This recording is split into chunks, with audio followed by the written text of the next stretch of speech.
Hey, you guys want to hear about my fan-made lore? So yeah, remember when I said this in my lore making video on Rune? And this is just speculation, but I think Obscura is commanding Rune to do things to gain knowledge of what makes people happy, and is using Rune as a sort of anchor to the mortal realm. And once Rune has finished going through the championship, the deal will be complete and Sigil will come back, changed from the exposure of Obscura. Now, Sigil, once best friend of Rune, has become a major threat to the realm. Doesn't that sound like an amazing setup for a Halloween event or new season? I would absolutely love seeing that, and Sigil now has monstrous creatures from this realm of darkness to play Core Strike, and they use Core Strike to test their powers and prepare for realm domination. And now Rune, finally having to see Sigil again, seems to drive him out of his mad state, now believing it's all up to him and the other strikers to save the world. So, I created not just a backstory for Sigil, but I made a whole team of characters from the realm of Obscura, while also expanding on what Obscura used to be and how it became what it is now. I worked pretty hard getting cool ideas down and wanting to make a new threat in the Omega Strikers world. Now, I did make some plan changes to what I originally had, especially when it comes to who the villain was, and obviously I didn't make Sigil the villain. But I instead gave the title of villain to someone else to try and one-up Rasmus and how horrific their methods are. Also, if anyone from Odyssey ever happens to watch this, I would be honored to give these ideas to you because I mean it when I say that this expansion of this plane of existence would be incredible to see in-game. So without any more stalling, I'll start with the main villain, Izana. Then I will go on to Sigil and then the last character, for Team Neo Obscura. Obscura wasn't how it is now. It used to be a lovely, peaceful realm known as Serinadin. Serinadin was like a paradise. The civilians in the realm lived peaceful lives and never had to worry about any supposed dangers. During a supposed normal night in Serinadin, a child was born. This child never had a nose, causing the Serin to judge the face of this child. The child never had a name, instead being addressed as them. The child was ostracized from all groups and was never accepted by any of the Serin. They wanted to change something, no matter how desperate the change could have been. The child's overlooked state of life soon enough proved to be their boon. They found a forbidden tome with rituals that called upon the work of shadows at the user's command. They learned and mastered the use of the shadows and decided for this to be how she will finally gain respect from the Serin. She used the shadows to corrupt some of the Serin and make allies. The corruption started from their legs, losing the ability to move, then spread to the major organs, causing their heart to stop. Soon, these shadow people would have their skin turn blue, their limbs become wispy, black mist, and finally, the hair would turn completely white, finishing the process of making an ally of the darkness. Soon enough, this girl would make hundreds of thousands of servants, and eventually, with the help of the Shades, the girl destroyed the peaceful realm of Serinadin. This peaceful realm was changed, corrupted into what is now known as Obscura. Obscura became a chaotic realm from the little rules that were issued, and the Shades of Obscura were issued to raid different realms that existed. The girl who ruled the Shades finally chose her name. Her identity has become Izana. But in order to fully succeed at becoming a true ruler, Izana changed her appearance. Using the Tome of Shadows, her human figure turned monstrous. Her face transformed into a nightmarish form, eyes covering all of her top half of her head, mouths covering the bottom half. Her nails became talons, and finally, her skin turned into a light violet. Izana was almost finished with establishing her rule.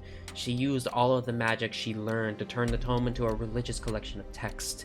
Izana dubbed it the Loprin, wanting to spread the teachings of Obscura. Izana created a chapel to show her political power. She became the head priestess, telling stories from the Loprin, hiding messages of acceptance and equality behind stories of violence and domination.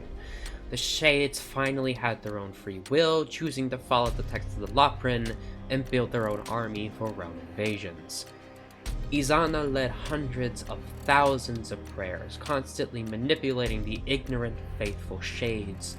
She fed off of the positive energy of the Shades to keep the Shades from knowing the true teachings of the Loprin, not wanting her position to be overthrown. But a new opportunity to fool these devotees came when a portal was opened from outside of the realm. Izana grabs someone from the portal, corrupting this person, seeing this as an opportunity to make a fake messiah. Izana's corruption caused this child to believe he was the messiah, sent from Obscura itself to show that the teachings are true. Things went as Izana wanted them to go until a new portal was made, this time due to a fulfilled deal. Izana, the Messiah, and the Messiah's paladin Otamekin entered into the mortal realm. The three were to enter to see how dangerous the mortal realm is. It didn't seem like a problem when realizing a new member of the army would join soon, but eventually the Messiah's influence wasn't caused by Izana's corruption anymore. He freed himself through emotion. Izana's plans have a hole now that the Messiah wishes to spread the true teachings of the Labyrinth and play this stupid game to help the messages be heard. Izana goes along with the plan as a possible alternate route for realm domination. Once she becomes respected as a pro striker, whatever that means, she'll unleash her army of shades amongst this realm and frame it as though the Messiah was tricking everyone into teachings of destruction. Sigil was a pretty average kid growing up in his community. He was normal in terms of his studies and had an average life ahead of him. That was until his best friend Rune asked to study the dark arts after school. Sigil was interested in such a topic and accepted the offer. Every day, they would read ancient texts and perform forbidden rituals. Rune always looked at such performances with delight. However, Sigil was a bit more wary of experimenting with the unknown.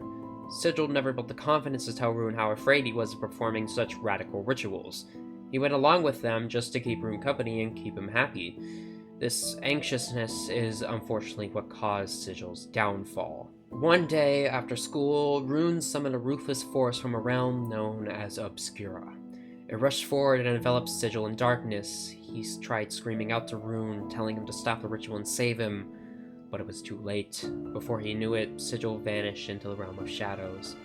Sigil felt sore everywhere. This dark, phantasmal realm was infecting him. His skin slowly turned a dark indigo color, his eyesight blurred, and his senses all failed him.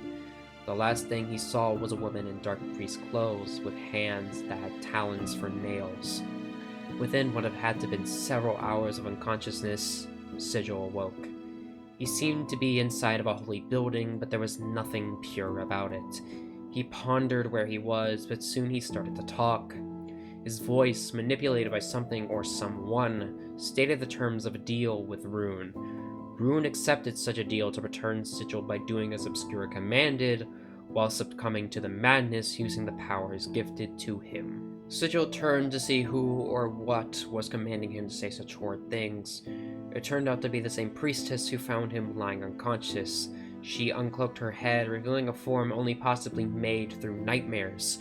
Her skin was a light violet, eyes formed her entire top half of her face, and mouths all around the bottom half. She introduced herself as Izana, priestess of Obscura. Her voice turned into a cacophony of sounds, some female, some male, some low-pitched, some high-pitched. Sigil was horrified by such a sight, but Izana promised not to hurt him. He questioned what Izana wanted, to which she replied that she wanted to consume the mortal realm for Obscura to control. Sigil asked why him, and why should he work with her. Izana stated that Sigil had become the reward for his friend when he had completed his tasks. The tasks were to find the weaknesses of humanity through what they enjoyed and exploit them. Sigil stated he wanted nothing to do with this, but Izana knew Sigil couldn't do anything about it. Izana told Sigil that he was already chosen to become the Messiah for all in Obscura. Sigil found that insane to think of and tried to leave the chapel, but Izana stopped him. Some shadow force from Izana stopped Sigil in his tracks. He felt the same pain he did when entering Obscura. Izana stated that there was nothing left for him, as Obscura has already started infecting his body. Izana forced Sigil into a room, and this room was where Sigil stayed for days, weeks, possibly even months. Sigil felt Obscura change him. His mentality became cold and callous. His skin didn't feel painful anymore. He felt a deep power within him, one that could cause incredible destruction. But he needed to train in order to lead an army of shades into the human realm. Izana, finally seeing Sigil fully corrupted with darkness, trained him to not only harness his new dark powers, but also taught him prayers and passages from the Laprin, a holy text created by Obscura. Soon enough, Sigil harnessed and mastered his abilities. Attendees of the chapel felt blessed to see the leader of the Shade Army and saw him as a messiah to their problems. Sigil felt proud to be easing the worries of his new fellow servants. It wasn't long after he gained the title of Messiah that Rune finished his final task. A portal opened into the mortal realm. He and Izana went through, along with a knight known as Ultamekin. The three found themselves in the middle of a course track field. Rune, who Sigil hasn't seen in a while, has gone completely mad. Obscura has started to infect his body. Sigil sees this and becomes filled with emotion. He feels empathetic, seeing Rune forced into becoming a servant of Obscura. This empathy unlocked old memories of spending time with Rune. Memories of conversations, fun experiences, and one thing he's forgotten: enjoyment. Seeing his friend become corrupt, Sigil emotionally went over to force the corruption out of Rune's body. A prayer from the Laprin was recited and Rune's corruption lessened, to the point where it didn't exist anymore. Sigil returned the favor after being saved by his best friend. Izana and Ultamekin were stunned by the fact the Messiah would save an enemy from a realm they were about to conquer. Sigil remembered how to feel again and rejected the idea of realm domination. Instead, he wanted to show the teachings of Obscura. The Laprin was never about destruction, it was about acceptance. Sigil accepts who he is and who the Shades were. The best thing he could think of to spread the beliefs of Obscura was to enter the Pro League and spread the holy teachings. Even if Obscura was meant for helping and not harming, he wasn't afraid to use his powers to fight his way through such a game. Ultamekin was originally a strong man in the realm of Serinadin. His physique and acts brought lots of entertainment and joy to the Serin. His stage name, known as Heavy Hank, was all you needed to know. A man with giant muscles and has the ability to pick up objects that weigh at most a ton. But that's not who he is now.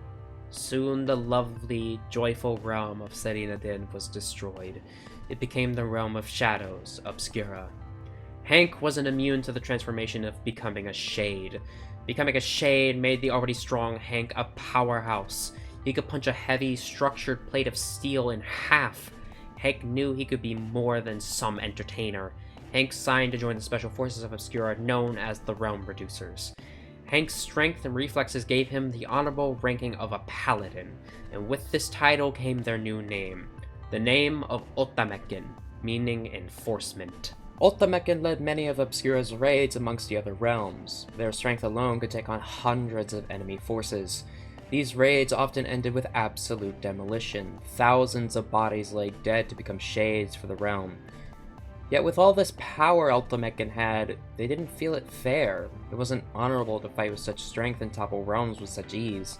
So to make things fair for the other side, Ultamekin stopped using their enhanced strength. Instead, they opted to use a simple shield. Using this shield, Ultamekin gave opponents and allies the chance to fight fairly. Realms continued to be absorbed by Obscura, but it felt more honorable to lose with dignity than humiliation. Ultamekin continued adding more bodies to their count, and eventually, once the Messiah arrived, they were granted the highest status of champion for their brute strength alone. Soon enough, a portal to the Mortal Realm opened. The Messiah, High Priestess, and Ultamekin entered through it. Ultamekin noticed a young man being engulfed by the shadows of Obscura. Distraught by such a sight, they asked the Messiah what's going on, and it turned out a deal was made with a mortal for the Messiah to return home. The Messiah was false. They weren't a direct descendant of Obscura themselves, they were simply just a human changed by the corruption of Obscura. Ultamekin was shaken by this realization. Were all the raids and conquests they've led for Obscura just tyranny led by a corrupt leader? Were there others from the realms they've conquered who took a deal from Obscura out of selflessness? Ultamekin wanted nothing to do with conquest anymore after such doubts ran through their head. They refused to hurt anymore, instead wishing to heal. The Messiah stated that he wanted to show Obscura's true teachings of acceptance among differences. Hearing this, Ultamekin remembered his original identity, his stage name, and life in Serinadin. Ultamekin sided with the Messiah, wishing to bring back smiles of joy to the dark, cruel realm of Obscura. They want to be like before, a joyful, strong person bringing entertainment. Their title of champion means something different to them now. It's not just a title of strength, it's also a title of humility. Joining the Pro League, Ultimatekin wishes to show the strength and honor of Obscura's champion to fortify the Messiah's goal. Well, there you have it, the backstories of Sigil, Izana, and Ultimatekin. I would love to know your opinions about them in the comments below and have some criticism about my writing style. As always, be sure to like, comment, and subscribe to help me with the algorithm. Also be sure to check me out on my socials to see what I post there. And as always, keep on striking.